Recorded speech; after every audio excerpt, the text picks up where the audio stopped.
Tiempo para el análisis con la tertulia que comienza ahora, tertulia viva, tertulia abierta y además repite de momento el cuarteto del viernes pasado. A ver si hay quinteto, a ver si llega enseguida Javier Adán. Y esto es un lujo, lo de que repitan todos. Juan José García Escribano, Pedro Antonio Ríos, Rafael González Tobar, Juan Ramón Calero, buenos días, bienvenidos. Buen día. Hola, buenos días. ¿Qué tal? ¿Cómo ha ido la semana? ¿Cómo va todo? Bueno, va rulando, que no es chamba. Mientras que rula. Mientras rula no es chamba. No es chamba. ¿He dicho que hace fresco? Sí, bueno, fresquito. Bueno, venimos fresquito, con chaquetilla, fresquito. pero da gusto. Pero muy agradable, muy agradable. Si la temperatura quieren que la modifiquemos aquí en el estudio, la modificamos. Aquí se incorpora Javier Adán, quinteto titular, ya están todos. ¿Qué tal, Javier? ¿Cómo estás? Muy bien. Bienvenido, bienvenido. Oye, tenemos un montón de temas. Aquí en la región, por ejemplo, tenemos que sigue sin haber agua potable en San Javier, Los Alcázares, San Pedro, pedanías de Torre Pacheco y pedanías murcianas del campo de Cartagena. Tenemos, lo comentaban ustedes hace un momentillo aquí, tenemos la OPA, el fracaso de la OPA sobre el BBVA, sobre el Sabadell, la OPA del BBVA sobre el Sabadell. Tenemos a Koldo, a Ábalos, los dos siguen en la calle. Dice Koldo hoy, en declaraciones a La Razón, que no entiende que Aldama esté en la calle y Santos en prisión. Tenemos la idea del gobierno de subirles las cuotas a los autónomos. Tenemos a Putin y a Trump, que se reunirán en Hungría. Zelensky acude hoy a la Casa Blanca. En fin, ¿por dónde quieren ustedes que comencemos? Como resolvamos esto, vamos a resolver la mitad de los problemas del mundo. Todo eso. Si te parece poco, le puedes meter el juicio de Nuevo Cartago, que ya estaba bien después de 20 años. Si esto es una tertulia abierta, pueden introducir los temas que les apetezca y comenzamos por donde quieran. Por el principio. Pues venga. El principio era lo de que no hay agua potable, las consecuencias de la Dana. Venga, ¿algún comentario que hacer, Pedro Antonio? Bueno, yo creo que la persistencia en la no resolución lo que viene a decir es que no se han abordado todos los temas que se tenían que haber abordado, sobre todo las grandes infraestructuras que eviten pues que estas lluvias, que además son muy recurrentes. Hablábamos de que el otoño es bueno para Murcia, pero siempre en octubre es cuando ha caído el agua y ha caído a mansarlo. La Riada de Santa Teresa del siglo XIX. Y en el 82, en plena campaña electoral, también que cayó una buena tormenta. Recuerdo alguna frase muy famosa de aquella época. Sí. He venido yo atrás y resulta que se pasó la mano. Eso fue Santiago Carrillo, Sí, pero sí. Carmela García Moreno, que venía de paracaidista y le cogió en Jumilla y en un periodista al día siguiente dijo, bueno, nadie podrá decir que Carmela no se ha mojado el culo. Bueno, pues en el campo de Cartagena yo creo que esto, la verdad que es la primera vez que sucede, y mira que tienen experiencia, el que el agua potable le esté restringida. Yo no sé ahí la complicación y la combinación, tanto municipal como la confederación, para resolver. Porque se ha mezclado el agua de la Riada con el agua del Tevilla y entonces se ha roto alguna tubería, ese es el problema, ¿no? Sí, además con los parámetros que tienen que darse para poner el agua en el grifo son muy exigentes y entonces pues han preferido cortar a asumir ningún riesgo, ¿no? Es verdad que ya parece que hay 3 municipios que están empezando a recibir... Reciben agua limpia, desalada, pero no llega suena a la engañoso porque es agua no potable. Sí, de sí. momento no es potable, no es para Se pueden consumir. duchar. Yo creo que la región de Murcia ha realizado las previsiones adecuadas durante estos últimos decenios para que no nos cojan de sorpresa las inundaciones. El plan de defensa de avenidas que se realizó pues hizo que toda la cuenca del Segura pues está prácticamente ha cubierto. En un periodo de retorno de 1000 años no vamos a tener una inundación. Y hemos tenido momentos en que el río incluso se desbordaba. Sí. Pero la verdad es que con el plan de defensa de avenida que se llevó a cabo a partir del 80 y tantos, y creo que está terminado, ¿verdad? Y que bueno, salvo el bypass de Orihuela, que eso los oriolanos no quisieron. Y claro, ese es el problema que tiene a veces Orihuela, que como se descuiden terminan en Guardamar todo. Sí, porque claro, el río le han quitado los meandros y tal. Pero claro, hay una parte de la región, que es el campo de Cartagena, que no está conectado hidrográficamente con el resto, ¿no? Y el campo de Cartagena ha sufrido una gran transformación durante este tiempo. La transformación es que era un secano duro, a como consecuencia del trasvase convertirse en regadío, es decir, tierra empapada de agua. eso hace que el cambio climático se note más en esa zona, que no estamos preparados para recibir. Ahí las grandes ramblas son las que están aportando nutrientes al Mar Menor, y es un problema de subsistencia del Mar Menor, porque el Mar Menor es el drenaje natural del campo de Cartagena, y ese problema tendremos que resolverlo. Espero que la imaginación y el trabajo y dedicación de nuestros ínclitos políticos nos lleve a un final feliz. Sí, pero hay como tres ámbitos de análisis, ¿no? Uno, el que señalabas, es decir, los cambios del uso agrario que se han dado en todo el campo de Cartagena y que pues parece ser que hacen pues el que llegue más fácilmente el agua al final al Mar Menor. Pero ese sería uno de los elementos a tener en cuenta, y que hay varias iniciativas dentro de, por ejemplo, los distintos proyectos y las distintas leyes que se han abordado para proteger el Mar Menor, entre otras cosas lo de cultivos leñosos en lugar de otro tipo de cultivos, lechugas y demás, pues lo que sería arbolado y eso, porque aguantaría ese agua. Otro elemento fundamental, y que es a futuro, porque yo creo que es la primera vez que pasa de manera tan importante, es justamente el que afecte al agua potable de 3 municipios al menos, ¿no? Es decir, San Javier, San Pedro y Los Alcázares, mínimo 100.000 personas. Y esto, dices, hay que analizarlo muy bien para ver, porque va a venir más, seguro. Es decir, esto no va a ir a menos, sino que sabemos que todas esas circunstancias. Y entonces, claro, es un elemento ahí que afecta a la población muchísimo, porque 100.000 personas que todos los días, todos nos sabemos el uso que damos, pues es un inconveniente gravísimo. Los niños tienen que seguir yendo al colegio, se les tiene que ir a trabajar. Lo de las duchas y demás, pues es que es un inconveniente muy grave, que habrá que analizarlo. Y yo todavía es algo que sí que he hecho en falta, de que al menos los periodistas no hemos recibido un análisis real de cuál ha sido el problema concreto, porque sí sabemos que se han mezclado. ¿Cuál es eso? Porque sabiendo ese análisis real se puede ver las infraestructuras o lo que fuere que hay que mejorar, ¿no? Y el último punto, pues claro, ya es las circunstancias del Mar Menor, en las que dices, hombre, es que alguien vulnerable como el Mar Menor, pues en situaciones como estas, pues ya eso. Claro, son 3 elementos que en realidad parece que van todos juntos, pero hay que analizar cada uno, porque hay que poner remedio a cada uno de ellos. Yo ayer por la noche estuve con el director general del Mar Menor, decía, hombre, que estaban muy preocupados porque, claro, todo lo que había llegado, pero bueno, no deja de ser algo que también se junta a otro elemento, y es el acuífero, que sabemos cómo está. Y el acuífero echa agua al Mar Menor, agua dulce, desde donde no lo vemos. Es decir, que en realidad es todavía mucho más peligroso, ¿no? Entonces esos 3 elementos son los que los tenemos siempre encima de la mesa, pero soluciones a día de hoy.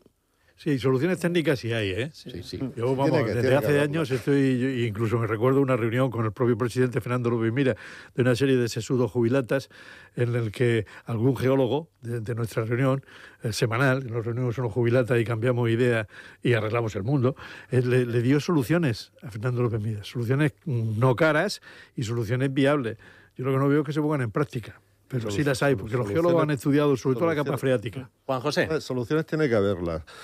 Aquí el único problema adicional a los que había ya ha sido el del agua potable. El agua potable. Yo creo que lo que efectivamente, como decía Javier, lo que hace falta es saber exactamente a qué se debe esta situación que nunca había ocurrido anteriormente y ponerle solución. Empezar a ponerle solución de cara a que en un futuro próximo no vuelva a suceder. No ha sucedido nunca. Yo creo que tiene que haber soluciones técnicas sin ninguna duda y por tanto lo que hace falta es determinar, diagnosticar a qué se ha debido esta situación y empezar a solucionarla de cara a futuro. Pero te choca que no haya la posibilidad de una solución puntual, en una solución provisional. Sí, porque yo creo que el abastecimiento como del agua. Nunca, yo creo que si se ha roto la tubería de la Taivilla, se han mezclado, y que no haya una solución ágil, rápida, provisional de abastecimiento, ¿no? No digo yo de ir con los camiones y abastecer, pero cuando es prolongado. Sí, como en todo problema, lo importante ahora mismo es restablecer el suministro. Agua, el suministro, analizar en el diagnóstico qué ha pasado de verdad, porque se ha producido una situación que es nueva, porque agua ha habido casi todos los otoños, como decía Juan Ramón, pero ese agua no había producido tanto daño. Y luego, por supuesto, poner los medios para que no se vuelva a repetir, que esa es que esa es la clave, ¿no? Vamos a ver. Yo creo Es que 6 días que llevamos ya sin agua son muchos días. Es decir, uno, para solucionar los problemas, dices, ¿qué es lo que ha pasado que sea tan grave? Porque en otros muchos sitios pues también ha ocurrido y eso, pero que dices 6 días y luego pues eso, te ves en la piel de cada uno de los ciudadanos de allí y dices, hombre, pues tienes casa en la playa, te vienes a Murcia, pero que el que vive allí es todos los días algo. Entonces dice, necesito una respuesta. Que está muy bien que me bajen los impuestos también del IBI y tal, sí, que estupendo, pero que además yo lo que quiero es que esto no pueda volver a ocurrir en noviembre, porque seguimos estando en momentos en los que puede volver a llover mucho. Es que el agua del Tevilla tiene que tener siempre una alternativa, y la alternativa son las potabilizadoras. Entonces las aguas de las estaciones desaladoras, yo creo que esa zona, en San Pedro del Pinatar funciona, y yo creo que esa zona es estupenda para que establecer 2 o 3 fábricas de agua potable, que no es tan difícil, puedes sacar agua del mar y con la osmosis inversa se convierte en agua potable. Y yo creo que eso puede ser una alternativa, igual que en el sistema eléctrico, para evitar los apagones hay que tener distintas fuentes. Y por cierto, ese ha sido un elemento muy importante, ¿eh? Tenemos una gestión, y voy a decir en este sentido, de ingeniería muy positiva. Ni en el terremoto de Lorca, con todo lo que fue aquello, ni por ejemplo en este caso agua, electricidad y demás, no hemos tenido ni un solo acontecimiento de mala suerte o de mala gestión.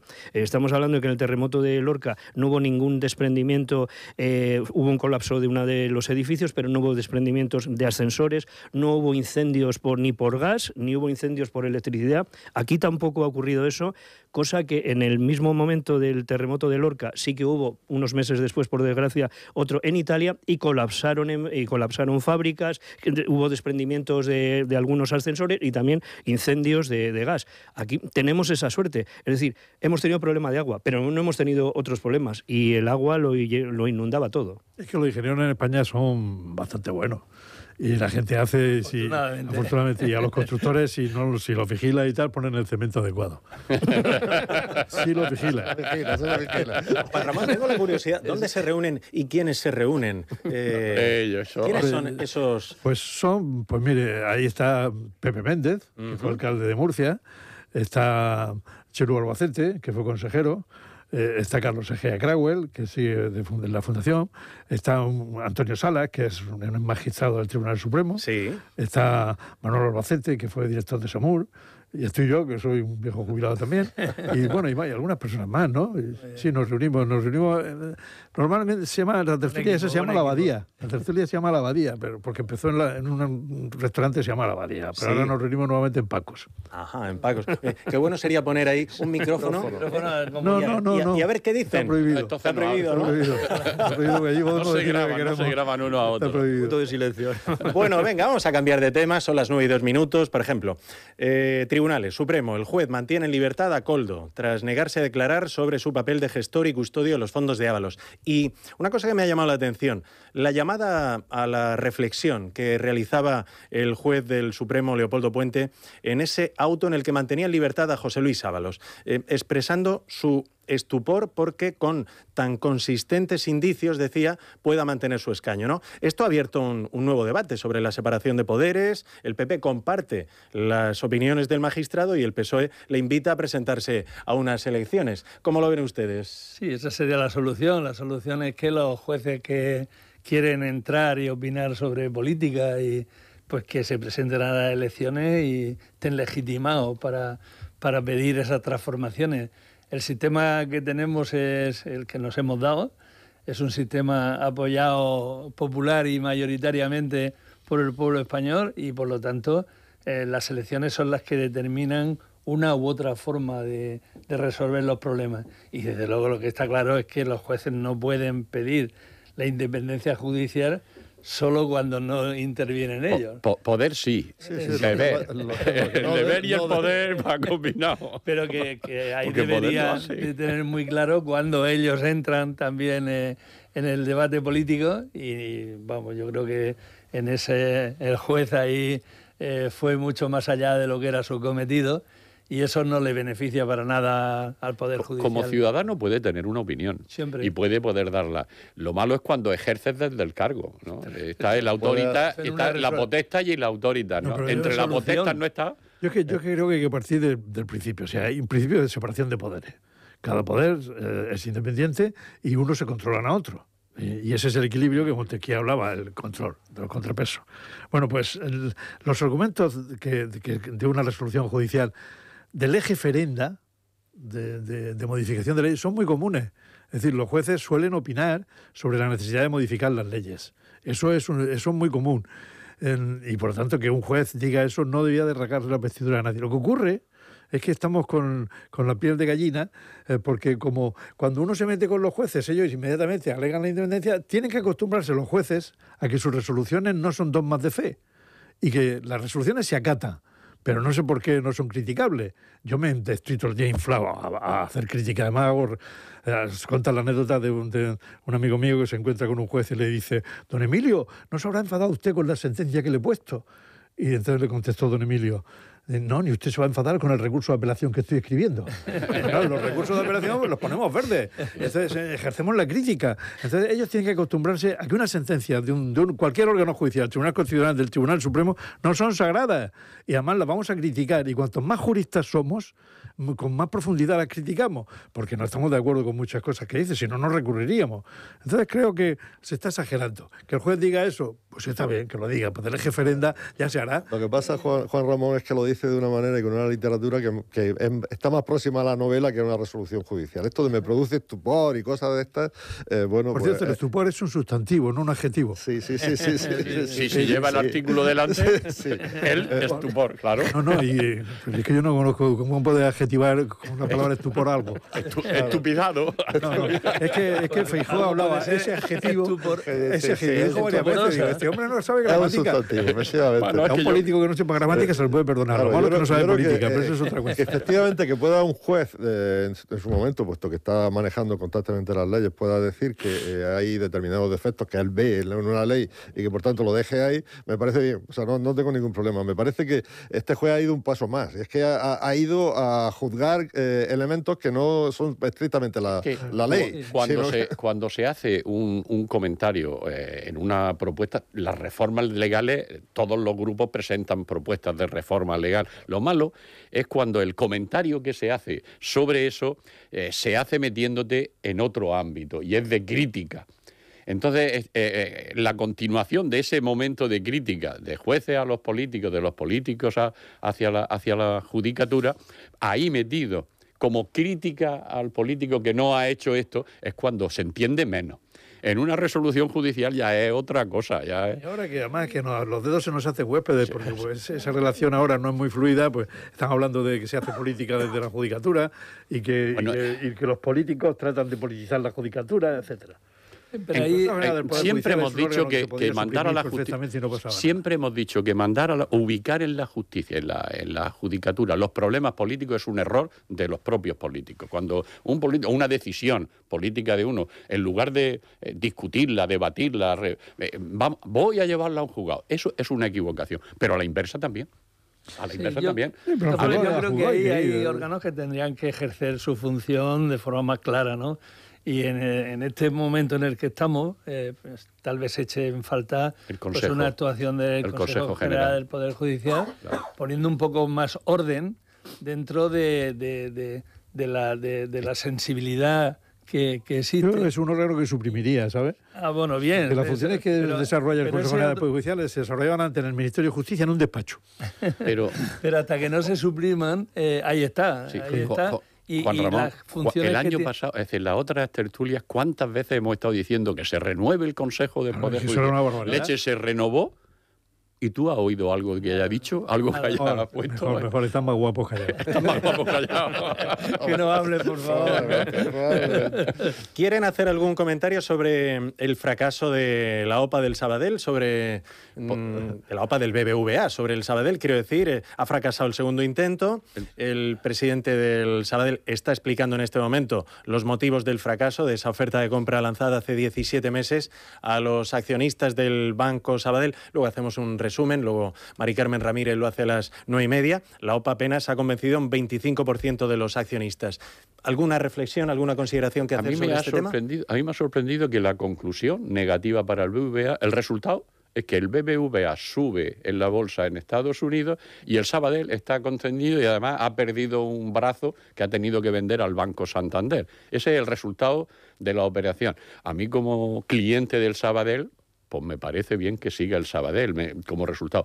Decía Juan Ramón antes, es que lo tenía muy mal de partida, es decir, tenía al gobierno en contra, tenía a Salvador y a los catalanes que estaban encima. Lógico. Y luego que es un banco que nació con una característica entre industrial, entre distinto a los otros, que le ha dado un asentamiento. Lo que te sorprende es el asentamiento que tiene en sus propios clientes, titulares de acciones, ¿no?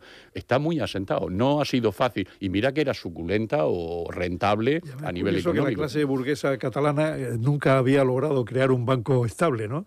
Porque el famoso asunto de banca catalana se lo quedó Pujol, ¿no? Sí. Pujol y su mujer. Pero eso nunca había prosperado y este banco sí estaba prosperando. Yo creo que como consumidor debemos estar contentos de que esta OPA haya fracasado. Aparte de que a Salvador Illa lo quería para su industria y su sistema, su tejido industrial, y que el presidente del gobierno y el gobierno en pleno apoyaba esto, yo creo que a mí no me convence en eso de que los bancos tienen que integrarse. No. Yo no me convence, yo creo que los bancos tienen que prestar un servicio público, y eso se olvida a veces, porque los bancos van a su interés y hacen sus cálculos, pero sin embargo van cerrando sucursales. Claro. Entonces, en los pueblos... El resultado siempre es menos trabajadores, menos oficinas abiertas. Y entonces el viejecico que tiene que cobrar su pensión, el que tiene que cobrar su pensión en un pueblecico donde no tiene, ¿qué tiene que hacer? Tiene que coger al cajero. Efectivamente. Claro. Y si no sabe manejar y que haya cajero, que no en todos los sitios hay cajero. Si no sabe funcionar el cajero, o si no sabe funcionar a través de internet, que es lo que hoy la tendencia, pues... Y que todo se hace hasta donde hay oficina abierta, hasta donde hay oficina, tú tienes que ir con tu papelito y meterte en el cajero y empezar, oye, que yo quiero pagar este recibo, quiero pagar esta multa. No, es que son las 11, ya no tienes que ir al cajero. El cliente ha decaído mucho. El proceso de concentración de la banca que se ha producido en nuestro país en los últimos decenios a los consumidores no nos ha beneficiado. No. De ninguna forma. Entonces, claro, a la gran parte de la ciudadanía, y tenemos encuestas, aquí hemos hecho encuestas aquí en la región que critican claramente a la banca por esa política de concentración que al final termina no dando servicio a los ciudadanos, pues yo creo que al final, pues mire usted, mejor que no haya habido suerte con la OPA del banco. Por eso yo creo que deberíamos declarar un servicio público. Eso no lo tienen claro. Ellos manejan siempre los esquemas según la productividad. Y no, es según el servicio que usted tiene que prestar. Los activos le llaman. Los bancos durante toda su vida han tratado de coger todo el movimiento económico. Salían las letras de cambio, las descontaban. Salían los pagarés. Los bancos siempre concentran toda la actividad económica. Pues si concentráis la actividad económica, prestar un servicio al ciudadano, porque eso es lo menos que se le puede pedir. Bueno, yo creo que eso... Tienen esa obligación. Yo, de todas maneras, sí que desde el análisis más de aquí de Murcia, primero, soy cliente de los dos. Me parecen que son dos bancos absolutamente bien gestionados. Me parece que además, tanto desde la perspectiva de empresa como de la perspectiva personal, están muy avanzados, porque lo que puede significar para una persona mayor esa circunstancia de que todo sea digital, cuando lo analizamos desde esta otra perspectiva más de empresa y demás, es que es muy bueno, porque te hace no perder tiempo en nada. Puedes gestionar toda tu vida de empresa y demás desde el ordenador, ¿no? Y eso, pues, la verdad es que es bueno. Eso sería en el caso de los dos. Pero hay una circunstancia en la región de Murcia que ayer mismo se dio con los premios Sabadell de la opinión. El Banco Sabadell en la región de Murcia está muy presente en toda la actividad social y empresarial, cosa que no ocurre con el BBV, aunque luego cuando analizas los datos, uno de inversiones y de crédito que da el BBV, resulta que no tiene una política de estar presente en la sociedad, no se le ve que en actos sociales y tal, pero sí que en cambio sí que tiene una buena captación de clientes, especialmente clientes empresariales, ¿no? Entonces dices, mi análisis desde esta pequeña óptica, desde la región de Murcia, sería el que a mí me parece que muy bien el que sigan por separado, porque una concentración hubiese llevado a también pues una serie de sistemas en el que dicen no se da esa variedad de circunstancias en las que para mí como persona me viene mejor el BBV, en cambio como empresa me resulta mucho más cercano en todos los sentidos el Banco Sabadell. Y yo creo que mi ejemplo es bastante generalizable, no es que sea por la anécdota, sino decir... Además lo que es evidente es que la OPA estaba condenada a fracasar, según se veía, y que, bueno, el no haber llegado a ese 30% que se habían puesto de límite para poder repetirla... para ir a la segunda, pues hace que el tema se haya clarificado de forma contundente, ¿no? Yo estoy de acuerdo, vamos, yo tampoco quería la fusión. Creo que de estas fusiones siempre perdemos los consumidores, siempre. Y había que intentar ver si podían seguir funcionando los dos bancos, que yo creo que sí, además suficientemente bien. Yo en casa lo tengo peor. Yo soy del Sabadell, mi mujer es del BBVA, y entonces, pero no hemos tenido polémica en este caso. No sé, pero, pues, ¿no? Sí. De todas formas, el Sabadell, en el caso de Murcia, yo cuando entré a magisterio, cuando entré a la escuela, mi nómina, como éramos todavía del Estado, pues fue la Caja de Ahorro Alicante y Murcia. Claro. Y ha tenido una presencia, esa estructura que después fue la CAN, grande, de pequeño ahorrador, no de los negocios que sí lo traía el Sabadell. Y lo ha mantenido. Es decir, yo tengo mi cuenta en Aljucer y la oficina de Aljucer hace de lo que había hecho tradicionalmente, apoyar a este pequeño que tiene no sé qué, y esa cercanía en su funcionamiento. Yo, que también tengo una cuenta en el Sabadell, no funciona igual. Perdón, en el BBVA no funciona igual. Funciona de otra. Yo me hice del BBVA en el Congreso, porque el banco del Congreso era el BBVA y allí nos abrí una cuenta pues para poder percibir y funcionar, ¿no? Y el funcionamiento es más como tú lo has dicho, es distinto. Hombre, ahora tiene una inversión, por ejemplo, en investigación, en ciencia y en proyección muy grande, que no tiene el Sabadell. Más grande, mucho más grande. Claro. Y con más solera, tiene una tradición enorme. Entonces, a nosotros como en Murcia, el que no se haya producido, yo creo que ha sido una ventaja general para la región, por esa estructura territorial que tenía. Yo creo que incluso los trabajadores del Sabadell, alguno que conozco, respiran hoy tranquilos. Bueno, sí, claro. En todas las oficinas que entraban. Además, el Sabadell ha sido activo en amarrar. Sí. A mí me han llamado, mire usted, yo tengo cuenta corriente, pero no tengo acción. Ha ido llamando a sus propios accionistas para... No, que no es una ventaja, que, bueno, han dicho cosas, han usado también, que va a pagar impuestos, que va a no sé qué, han usado ahí. En campañas de publicidad los dos bancos se han gastado la intemerata. Pero mientras la campaña de publicidad en el BBVA ha ido más a gran capitán, ellos han hecho un trabajo mina con los propios empleados de las oficinas, con la propia realidad, porque han dicho, vamos a defendernos, ¿no? Yo creo que ha quedado bien en el caso de la región. Y como entidades bancarias, yo es que coincido que lo dice Juan Ramón. ¿Por qué hay una concentración poderosa para competir en Europa, que sería bueno para un país? Oye, ya, pero ¿y la prestación y los servicios y la atención mejoraría en qué? No, pero España ha sufrido mucho a partir de la crisis de 2008. La crisis de 2008 financieramente sufrió mucho España y eso hizo necesaria una reforma del sistema bancario bastante importante. Desaparecieron muchas entidades, pero eso le ha dado una gran... Ese músculo bancario hace que nuestra economía sea muy fuerte. Por eso estamos ahora subiendo mucho, porque cuando vino la crisis de la pandemia... yo me acuerdo que en esa tertulia a la que hemos referido, alguien habló, ahora a ver qué pasa con los bancos. No, los bancos, nosotros ya hemos hecho la reforma. Ahora los otros países serán los que sufran. Y efectivamente, España aguantó muy bien. Aguantó porque nuestro sistema bancario yo creo que es el adecuado en este momento y no habría que tocarlo. Habría que dejarlo tal y como está. Esperemos que no venga ningún iluminado, que los hay. Venga, más temas. Yo propongo uno. Venga, Juan José, adelante. Estamos en el Día Internacional contra la Pobreza. Correcto. Y acaba de salir un informe de APN que respecto de la región de Murcia, la verdad es que es para analizarlo. Porque somos una de las regiones donde más pobreza o más posibilidades de pobreza tiene la población. El porcentaje de pobreza en la región es aproximadamente población en riesgo de pobreza, 1 de cada 3 personas. Es una cifra bastante elevada. Y si nos vamos a la pobreza infantil, todavía mucho más elevada. En la pobreza infantil somos la segunda comunidad por la cola. Aproximadamente casi el 41%, el 40,7% de los niños de esta región están en riesgo de pobreza, cuando la media nacional está en un 29%, es decir, estamos más de 10 puntos por encima de la media nacional. Bueno, todos esos datos, yo creo que son datos para reflexionar, y además son datos que se vienen repitiendo. Los informes de Cáritas no son datos de de hoy, sino que desde hace tiempo se viene repitiendo y somos una de las comunidades autónomas donde más población hay en riesgo de pobreza. Yo creo que nuestra clase política, nuestros políticos deberían de reflexionar sobre esos datos y empezar a poner soluciones. ¿Qué soluciones se pueden poner? Comunidades como la nuestra y con aproximadamente la misma financiación que la nuestra, como puede ser Asturias, tiene población en riesgo de pobreza muchísimo menos que nosotros. Por tanto, pues miremos qué hacer en otros sitios.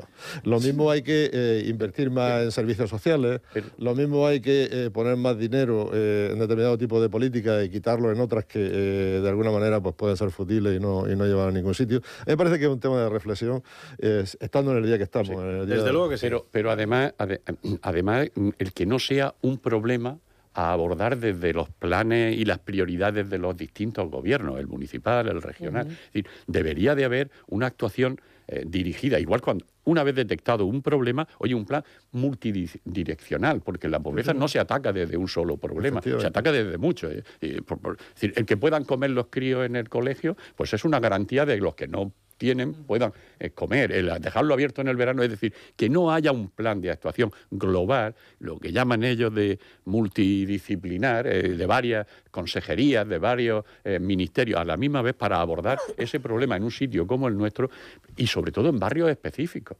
Y sin embargo estamos muy centrados si los niños de Santa Cruz se van a ir al valle y si eso tiene no sé qué, es decir, para la movilidad de un grupo. Y oyes decir que es que no quieren atacar al problema de la situación de estos jóvenes, ¿no? Es decir, no hay una actuación global, un asentarse interdisciplinarmente para abordar un problema que es real y no se plantea. No se tiene entre las prioridades. Además de lo que ha comentado Juanjo, que yo creo que le has descrito muy bien ese panorama, que en Murcia nos afecta mucho, luego hay ese otro elemento de que la pobreza se hereda, y además es lógico que se herede. Cuando hablas, hacían unas informaciones que eran reportajes y en realidad para dar difusión a todo esto en estos días previos, y a mí había uno que me llamaba mucho la atención, porque de eso que creo que lo ejemplifica muy bien, ¿no? Dices, un niño pobre, pues por ejemplo, no tiene acceso a comprarse gafas, normalmente, y más aún si son familias 3 o 4 familias. ¿Qué es el problema de las gafas? Pues fíjate tú, ¿cómo? Es que eso hace que tenga un menor rendimiento en la escuela. Y entonces, si tiene un menor rendimiento en la escuela, saldrá antes del proceso educativo y demás. Por lo tanto, vuelve a eso, a ser heredero de la pobreza, ¿no? Todos esos elementos así. Uno son los elementos básicos que hay que corregir, la prótesis, las gafas, la odontología, etcétera. Y otra cosa es la redistribución de la riqueza, que debe ser obligatoria, para mi entender, ¿no? Por lo tanto, las políticas globales a las que aludía Pedro Antonio son necesarias, y en esta región especialmente necesarias. Yo creo que ya está bien de ponernos la venda sobre los datos, y hay que ver cómo se aborda eso para que sea más igualitaria la política de la región, ¿no? Y desde luego, sin quitarle ninguna importancia, que es una barbaridad lo que está pasando con los menores no acompañados, y que yo sigo sin entender por qué han cerrado el centro de Santa Cruz, y sigo sin entender qué solución le han dado al centro de Santa Cruz hacia los niños. O sea, pues niños en edad escolar. Efectivamente. Que no sabemos ni a qué escuela van a ir ahora, que le han roto el curso casi por la mitad. O sea, yo creo que esto no puede seguir sin que digamos y nos opongamos de forma contundente y de forma firme. Pero, desde luego, en el tema de la pobreza hay que abordarlo globalmente. Y bueno, uno de los objetivos que te veo, el PIN de desarrollo sostenible. Que será el primero. Por eso yo, cuando la gente dice que se opone a los objetivos de desarrollo sostenible, no entiendo por qué. Porque el primero, por ejemplo, es luchar contra la pobreza. El segundo es la salud como un derecho. O sea, hay una serie de temas en los que podemos estar de acuerdo y en los que faltan acciones para llegar a los objetivos que nos hemos marcado. Juan Ramón. Bueno, yo creo que estadísticamente este es un problema de desigualdad, la brecha de desigualdad en esta región, como en el resto de España. Pero tendríamos también que partir de otros datos. Por ejemplo, esta región es una región que tiene, después de Madrid y Barcelona, el mayor índice de coches de lujo. Sí. Eso es así. Sí, aquí coches de grandes marcas y tal. Cosa que tú sales de esta provincia y hay menos, en Alicante incluso ya hay menos, ¿no? Y segundo, yo creo que estadísticamente debería de manejarse cuál es el índice de economía sumergida de esta región. Porque cuando uno ve esos datos que ha señalado Juanjo, uno no se explica por qué la gente no está en las barricadas. ¿Por qué no está en las barricadas? Pues yo desde hace 40 años estoy intentando hablar de la economía sumergida. Y cuando en una mesa, me acuerdo en el gobierno civil antiguo, hablaba yo como presidente de Alianza Popular de la economía sumergida, los sindicatos me decían, quieto, callado, de eso no hable. Entonces, claro, si estamos hablando de que hay municipios en el que, por ejemplo, municipios concretos donde se fabrican zapatos en fábricas clandestinas y hay 30 o 40 fábricas clandestinas, si esa gente está cobrando dinero clandestinamente, se declaran oficialmente pobres. Pero sin embargo tienen dinero, si no, no se explica por qué no están en las barricadas. Lo que pasa es que analizarlo así... razón, Juan Ramón, pero además de eso, estamos en el modelo mediterráneo, donde la familia juega mucho y tiene muchos elementos de solidaridad. Y eso para, de alguna manera, y cubre... Las pensiones del abuelo sirven para pagar. Hacen de amortiguación de todas las situaciones. Entonces, pero es verdad que tiene razón que hay economía sumergida y que efectivamente esos datos pueden tener algún hablan de un elemento... 25%. Pero yo incluiría otro elemento ahí, porque entonces dices, hay un problema, es la pobreza, la economía sumergida lo explica, entonces no tenemos problema. No lo explica. Atenúa. Yo lo que sí que me parece que hay otro elemento ahí a analizar, y que cuando vas, por ejemplo, a las parroquias, y tú te vas aquí a Los Ramos, y hablas con el cura de Los Ramos y dice, es que la gente pobre le da vergüenza decir que es pobre. Entonces el elemento de vergüenza es algo porque parece que eres tú el responsable y el culpable de esa situación. Porque estamos hablando no de familias marginales, estamos hablando de familias absolutamente normales con una serie de necesidades y carencias brutales. Y en lugares en los que sí que esa permeabilización sí que les llega y esos datos les llega por esa capilaridad que tienen. Y pongo el ejemplo de muchas iglesias porque es que es donde reciben, por ejemplo, las demandas de lo de Cáritas y demás. Y ahí es donde sí que lo ves, que dices... Claro, te dicen, es que la familia que por circunstancias diversas lo está pasando mal, porque se ha quedado en familia monoparental, que es tremendo, lo de las familias monoparentales, han perdido el empleo, ¿no? Y ahí es donde eso... Y el ingreso mínimo vital. El Estado ha puesto en marcha algunas políticas, llamémosle de cobertura, que están funcionando. El problema es que tienes que cumplir una serie de requisitos para accederte a este ingreso mínimo vital, que además lo hacen compatible con que tú puedas, hasta un dinero determinado, si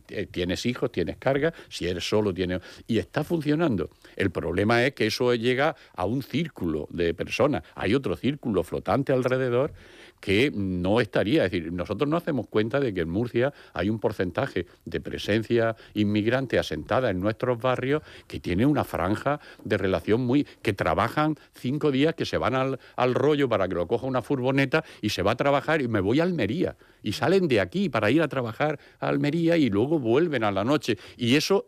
50 euros en un día, eso es un dineral el que le puedan pagar. Es decir, que tenemos gente que, aun teniendo posibilidad de trabajar un poco, no llegan con ese poco. Y la pobreza no abarca solamente a que no tengo ningún ingreso, sino que además no llego a cubrir todo, ¿no? Y se afecta en la franja, en la parte más débil de lo que tenemos, de lo que hay. Es decir, que tenemos en las colas que hay para comer, ahí al lado de la policía, en la calle Correos, tú ves... Empiezan a haber caras que no son solo personas de la franja inmigrante debilitada, no, empiezan a haber personas que van con mucha... La crisis acaba con la clase media. Sí. Las últimas crisis ha hecho que la clase media se debilite muchísimo y eso es una realidad que estamos viendo. Pero en España, aparte de pagar impuestos, el poder político, ¿qué puede hacer para solucionar el problema de la desigualdad? El poder político lo que puede hacer es seguir financiando suficientemente los grandes servicios públicos, la educación, la sanidad, la mejor educación la pública, la mejor sanidad la pública, y luego establecer, eso es lo que está pendiente, una reforma del sistema tributario, para que de verdad el principio de progresividad funcione. Pero claro, necesita y la lucha contra la economía sumergida que tú decías inspectores de Hacienda, inspectores de trabajo. Claro, hay que... Pero Juan Ramón, y que sea una prioridad, es decir, que los gobiernos municipales... Pero yo recuerdo cuando era crío que era el ayuntamiento el que ¿Tú sabes lo que significa la economía sumergida en España? 250.000 millones de euros. Ya, y mientras tanto, el comer todos los días es el problema de esta familia. Claro, que podrían estar sujetos al sistema tributario y al sistema de cotización a la seguridad social, que no. Y dice, bueno, es que eso no puede ser, es que hay que luchar contra eso, porque con 250.000 euros de economía que no se controla, eso se solucionaría muchos problemas. ¿Cómo? Mira, tú sales a la carretera y todos los camiones que van blancos, sin ningún rótulo, son negros.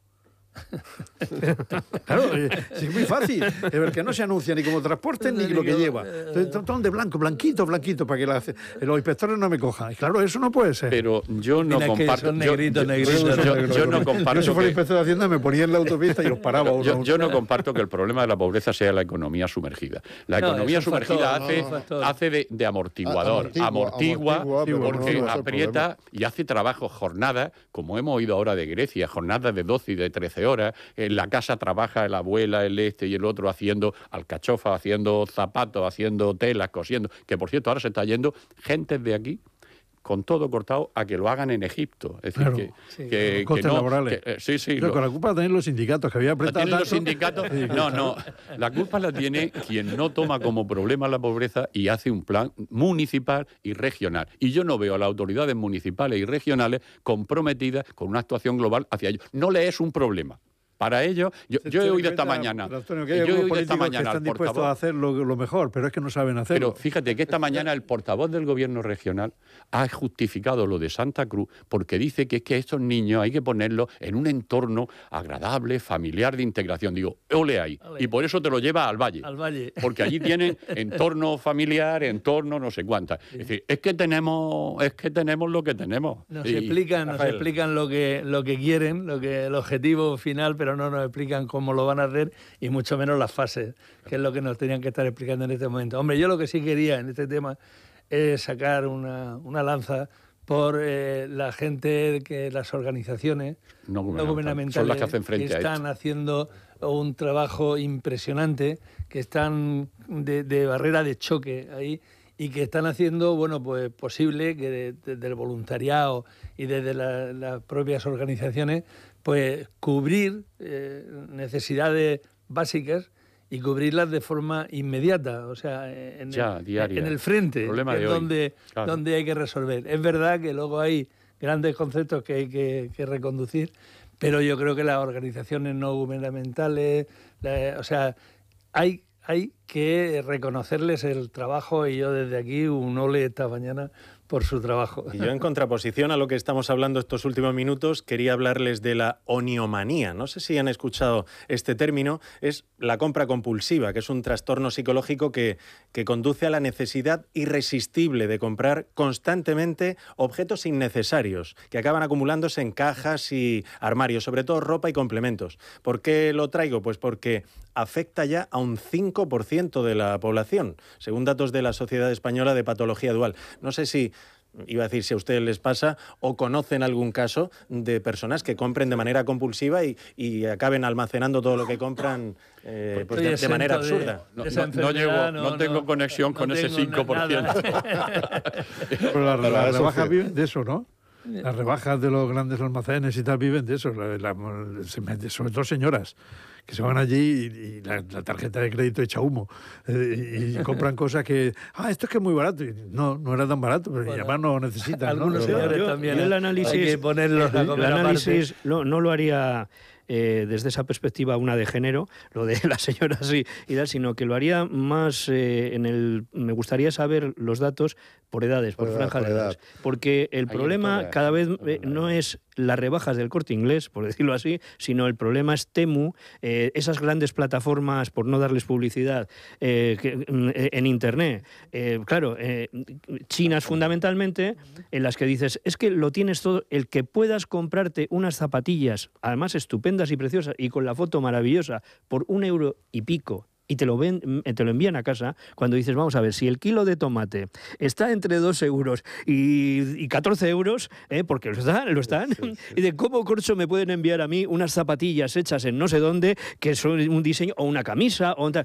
Todo eso que dices, es que fíjate tú, una oportunidad, y encima con elementos ya más perversos en los que tienen técnicas todas estas plataformas como para captarte, desde Alibaba, que el nombre ya lo lleva, a eso que he dicho Temu, y no vamos a decir más, exactamente, pero que dices, te dan bonos, te dan ayudas, te dicen, aprovéchalo porque es que te quedan todos esos elementos que parecen diseñados por una estrategia y las están de marketing y psicológica en la que dices, no me extraña ese dato y me parece pequeño. Me parece que incluso cuando si te vas a otros mercados quizás más potentes económicamente, Francia, Alemania y demás, pues suben de manera exponencial. Es decir, que vamos hacia eso en el momento en que mejore. Y claro, es un elemento además que dices, cuando tú te puedes comprar unas zapatillas por €1 y poco, aunque tengas una economía muy precaria en tu casa, pero sí es lo único que puedes hacer. Entonces esas paradojas son las que... ya ha aparecido el comercio sumergido. Claro, estamos en eso no lo controlamos. Estamos en un mundo que viene desde hace tiempo, estamos caminando en ese terreno. Lo que estamos construyendo son fundamentalmente personas que consumen. No estamos construyendo personas que piensan, personas que de alguna manera son críticas con la realidad, sino personas que consumen. Y fundamentalmente ese mensaje le está llegando principalmente a través de las redes sociales, le llega a los jóvenes. Y los jóvenes efectivamente no es un problema ya de género, sino un problema de etario, de edad. Los jóvenes son los que más hacen compras compulsivas. ¿Qué es lo que está pasando? Que bueno, que de alguna manera hay estrategias detrás de todo esto. Sí, claro. Hay estrategias comerciales. Hoy día se puede perfectamente, a través del análisis de redes sociales, se puede perfectamente el análisis de Big Data, darte el mensaje a ti que tienes predisposición a comprar determinada cosa. Inmediatamente... yo lo recibo. De cuando he comprado una cosa... Inmediatamente lo compras. Los perfiles lo tienen totalmente. Entonces, en ese sentido, se está produciendo... Ramón, tú y yo pillamos en esto, no entramos. No, yo veo a los niños, los veo a mis nietos que son consumidores ya desde pequeñitos, ¿no? Claro. Cuando van a venir los Reyes, yo me acuerdo que yo pedía un juguete, 2, y ellos cogen un catálogo y lo piden entero. Claro, me lo pido. Los piden los Reyes y Papá Noel. Hay otro elemento que sí que ese estudio, creo que yo, lo que pasa es que no me acuerdo de memoria, y es la franja horaria. Porque hay también una cosa curiosa. No se compra por la mañana o se compra por la primera hora de la tarde. Muchas veces se compra a primera hora de dejar de trabajar. Es decir, incluso hasta las 11, 12, 2 de la mañana. Porque es algo así como esa circunstancia de me voy a premiar. Hoy he tenido un día muy así, me voy a comprar, esto me lo pido, pero con 20, con 15, 20, 30 años y algunos incluso más. Pues lo importante es detectar si es un hábito descontrolado y si esconde un problema detrás para pedir ayuda profesional, ¿no? 9:35 de la mañana, hasta aquí llega la tertulia de hoy. Le ponemos un continuará, Juan José García Escribano, Pedro Antonio Ríos, Rafael González Tobar, Juan Ramón Calero, Javier Adán. Gracias, buen día y buen fin de semana. Buen fin de semana para todos. En un momento, noticias de última hora.